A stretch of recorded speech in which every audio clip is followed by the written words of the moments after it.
There were 2 people executed in the month of July in the United States. Jemaine Cannon, 51 years old, 26 years on death row in the state of Oklahoma. Cannon was found guilty of killing Sharonda White Clark in her Tulsa, Oklahoma residence on February 3, 1995. For the past 26 years, he has been waiting for his execution. Cannon claimed that as a child, he suffered from physical, mental, and emotional abuse. He was given a 15-year prison sentence in 1991 for attacking an 18-year-old girl and breaking her skull. He was assigned to a minimum security work camp in southwest Oklahoma to serve that sentence. By taking a car from the job site, he was able to escape prison on January 13th. The car was discovered abandoned near Tulsa, Oklahoma a few days later. The body of Sharonda Clark, Cannon's girlfriend, was discovered in her apartment 2 weeks later, on February 5, 1995. Later, it was discovered that she had passed away 2 days earlier. The day after Sharonda died, Cannon escaped to Flint, Michigan. Prior to being detained, he admitted to his mother that Sharonda was dead, saying she had attacked him and fallen onto the knife. Later, when speaking with authorities, Cannon acknowledged stabbing Sharonda as a result of her attacking him and making him lose his temper. He was apprehended with no apparent defensive wounds on his body. On April 11, 1996, a jury found Cannon guilty and gave him the death penalty. The Oklahoma Board of Pardons and Paroles denied Cannon's clemency request in June 2023. The execution date for Cannon was initially set on March 9, 2023. His execution was, however, postponed to July 20, 2023, at the request of Oklahoma Attorney General Gentner Drummond. Drummond asked for numerous execution dates to be changed so that there would be more time between executions, including Cannon's. The Oklahoma Department of Corrections is currently understaffed, and the execution preparation process apparently takes a lot of time. Clemency was denied by the Oklahoma Pardon and Parole Board. Cannon and his lawyer argued that he ought to be awarded clemency since he committed the murder while acting in self-defense. The argument was dismissed. At the Oklahoma State Penitentiary in McAlester, Cannon received a lethal injection at 10:01 a.m., and 12 minutes later he was declared dead. It was Oklahoma's second execution of the year and its 9th overall since the state started using lethal injections again in 2021. His last words were, "Yes, I confess with my mouth and believe in my heart that God raised Jesus from the dead. Therefore, I am saved. Thank you." For his last meal, he chose to have a Vernon's ginger ale, chicken breast, sliced brisket, seasoned fries, fried okra, sweet and smoky beans, and cherry pie. Good morning, everyone. I would like to start by saying thank you first and foremost to the Attorney General and his entire office, the DLC,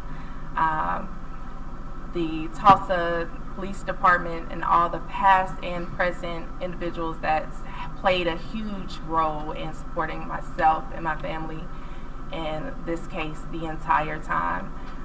If it weren't for you all, especially your office, the Attorney General's office, support and hope would have been lost along the way. However, the constant support and reassurance and relationships that have been built with that particular office and the individuals throughout these last 17 years of my life has played a huge role in today and being comforted with what was to come forward. So thank you with the most sincerest part of my being that I can offer to you all. That's all that I have. I don't necessarily want to use the word justice, but I do feel like justice was rendered in the way that it should have been. There's no justice for replacing a life or taking a life. However, it was what was necessary, if that makes sense. This is my aunt. The aunt, yes. This is my mother's sister. I'm the youngest. Shaya, S-H-A-Y-A. Duncan. The process, the DLC did a wonderful job. At no point in time did I feel uncomfortable. At no point in time did I feel as if there was any threat or just anything was going wrong or unpredictable. In my opinion, he died in a very favorable way that a lot of people in good health would request or prefer to die when it is their time. He died in his peace. Unfortunately, my mom did not have that opportunity. He was allowed to say his goodbyes, read lips, give thumbs up. It was peaceful for him. He hasn't shown any remorse in 28 years. Not at one point in time has he offered a sincere apology. Not at one point in time has he offered a sincere apology to the family or just repenting what he's actually done for himself.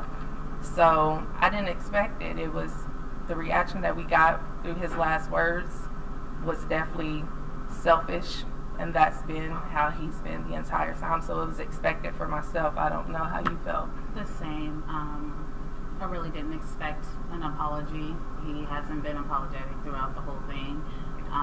So his last words was not a surprise. She was not defeated.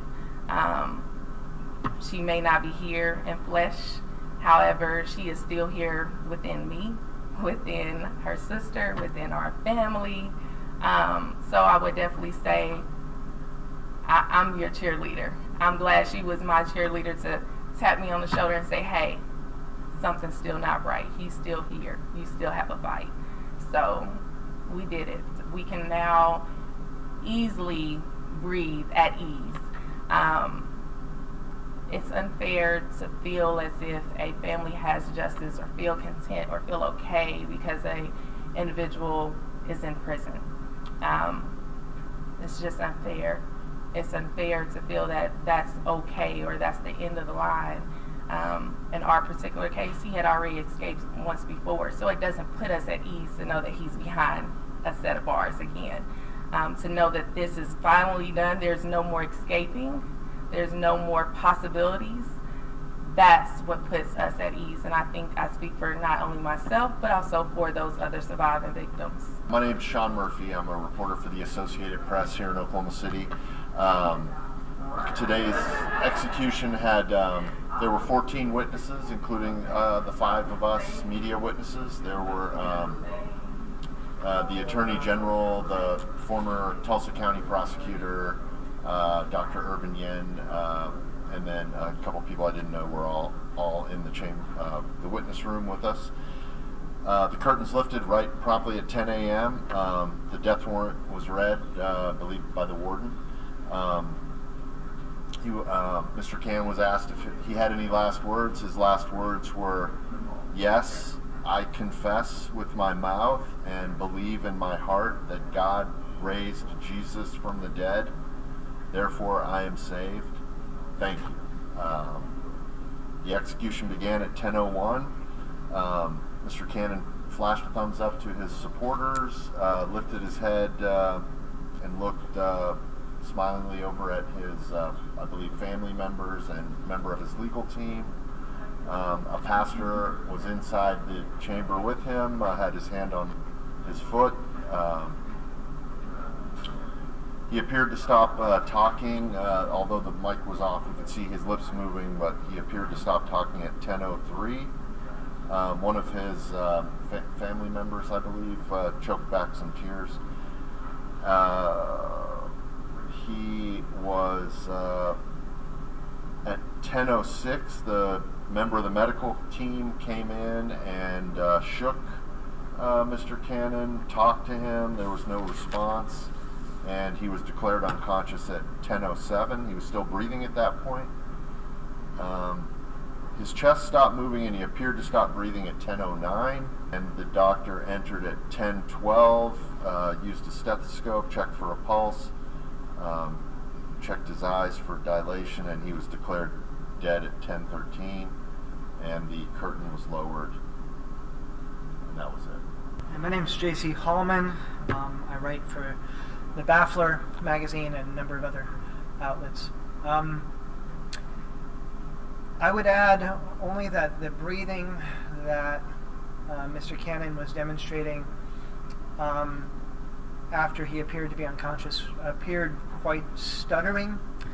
I wouldn't call it labored breathing. It didn't look like he was trying to breathe, or he was making a conscious effort to breathe, but there was a stuttering effect. The sound was turned back on at one moment, very briefly, and we could hear a kind of rattling snore, I almost want to say, something close to that. That was very brief, and the sound was turned off again. After his final words, as Sean stated them, there was an exchange with the pastor who was in the room. The pastor was reciting passages, and there was some kind of response that Mr. Cannon was providing. And over time, after the breathing appeared to stop, his complexion drained markedly. And all of that is happening in the time frame that Sean laid out minute by minute. Hello, my name is Erin Christie. I'm from KJRH in Tulsa. I don't have a lot more to add other than these gentlemen, what they had to say, other than this is my first time to witness an execution, and it seemed like a peaceful process, and from speaking with my colleagues afterwards, this particular one seemed to be a quicker process. He closed his eyes made fairly quickly as compared to some other experiences other people had.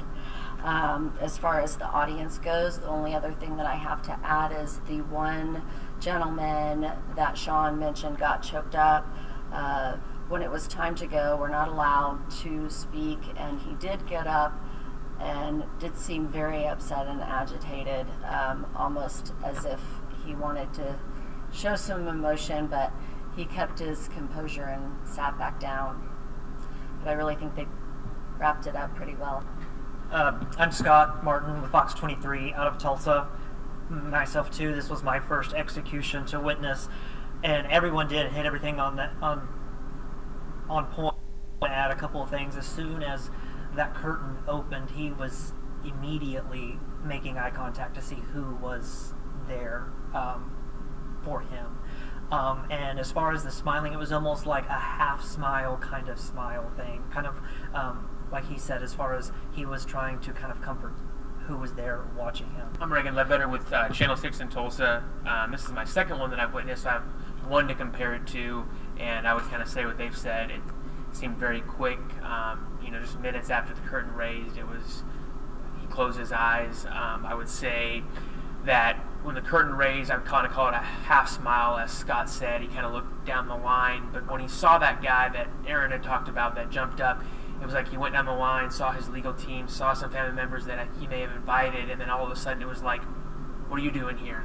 I don't know if it was somebody, a distant relative that he noticed and saw that reaction, but I noticed he had his hand or his thumb up for the first couple of minutes, even when his eyes were closed, and then it just kind of went down and kept that clenched fist for the rest of the time. When his advisor was praying over him, all of a sudden he starts talking, and I thought I saw him mouth, like, I love you, brother, to his advisor, is what it looked like, and he's kind of just praying aloud before he closed his eyes. But he seemed to be asleep shortly after this whole process started.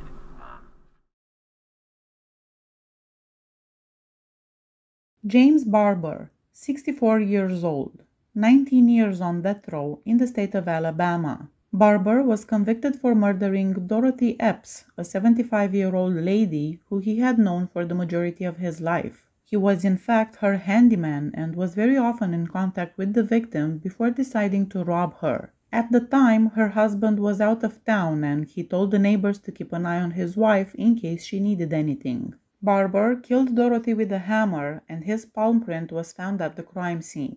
Due to issues with Alabama's previous 3 lethal injections, Barber's attorneys have urged the court to prevent his execution, arguing that doing so will violate the 8th Amendment bar on cruel and unusual punishments. Due to difficulties gaining access to Joe Nathan James Jr.'s veins, the execution took longer than 3 hours to be carried out in July 2022. Also, due to the execution team's inability to make IV connections, the two executions that had been set since then, Alan Eugene Miller's in September and Kenneth Eugene Smith's in November, were cancelled in the middle of the process. James' legal team claims that the amount of drugs and alcohol he had in his system at the time of the murder left him so impaired that he was unable to develop the intent necessary for first-degree murder. The appeal was turned down. At the time of her passing, Dorothy Epps, who was 75 years old, weighed around 100 pounds and stood 5 feet 5 inches tall. The Alabama Department of Forensic Sciences, Dr. Joseph Embry, a medical examiner, gave testimony regarding the results of the autopsy he conducted on May 23, 2001. His examination of the victim's body revealed injuries that he divided into several categories, including bruises, cuts, and fractures, bleeding over the brain, numerous wounds in the hands and arms, rib fractures, and bruising in the front of her body. She also had bruising and rib fractures in the back. Injuries to the neck, mouth, and left eye were caused by strikes to Mrs. Epps by James Barber's fists, and her tongue was bruised and wounded by a blow or blows to the head, according to Dr. Embry. There were also 7 fractures in the head or skull. Dr. Embry discovered many defensive wounds that Mrs. Epps had undoubtedly sustained while attempting to deflect the strikes. She had bruises on the backs of her hands, as well as bruising on her left palm and forearm. She experienced lower chest and abdominal bruises in addition to rib fractures in those locations. Mrs. Epps' wounds and injuries were consistent with those that would have been caused by a claw hammer. By a vote of 2-1, a 3-judge panel rejected Barber's appeal on Wednesday, finding that he had not provided sufficient evidence to support his allegation that his execution would qualify as cruel and unusual. His legal team submitted a request expressing concerns regarding the humanity of the procedure, considering the last 3 botched executions that took place in Alabama. The state had a 30-hour window to execute Barber, which began at midnight local time on July 20th and expired at 6 a.m. local time on July 21st. Because Barber was waiting for the Supreme Court decision of whether a stay would be granted after his new appeal, there was significant delay in the execution. The Supreme Court denied the request to halt the procedures. Barber received 6 phone calls and 10 visitors the day before his execution. On his last day, he received 22 visitors, made 2 phone calls, skipped breakfast, and instead consumed snacks and drinks. For his last meal, he chose loaded hash browns, Western omelette, spicy sausage, and white toast. After a long wait, members of the press were allowed to enter the witness chamber at 1:22 a.m. The curtains were opened at 1:30 a.m. At 1:33 a.m., Barber said his last words. To the family of Dorothy Epps, he said, "I love them. I am sorry for what happened. I truly am. I can't apologize anymore. No words would fit." To Alabama Governor Kay Ivey and those preparing the execution, he said, "I forgive you for what you are about to do." At 1:37 a.m., Barber smiled, then his eyes closed slowly. His breathing became labored, and it continued until 1:41, when it stopped. At 1:47 a.m., the curtain was closed, and at 1:56, he was declared dead. Hi, good evening. By order of the Alabama Supreme Court, tonight the state of Alabama carried out the execution of James Barber by lethal injection at William C. Holden Prison. Barber was executed for the 2001 capital murder of Dorothy Epps in Madison County. Barber did make a verbal statement. He was pronounced dead at 1:56 a.m. Are there any questions from the meeting? He said he did, or he didn't make a statement? He did make a statement. Do you have what that statement is? No, sir. He made a verbal statement. You can get with your other media witnesses and give them see what the context of his statement was. Commissioner, about how long did y'all try to obtain Venus access? That's been the issue in the last 3 executions. There was 3 sticks in 6 minutes. How many sticks did you need? How many IVs did you need to have in him too? We had 2, so there was 3 sticks in 6 minutes. So I understand one didn't work, but 2. As I understand you, one didn't work, but 2 did. Yeah, we had 2 lines. Correct. Okay. Is that it? Sir, put us a nitrogen protocol when you're ready. It should be soon. something that we're working on with the Attorney General's office, and it will be soon. Any define samples? I would say in the next 2 months, give or take, time. All right. There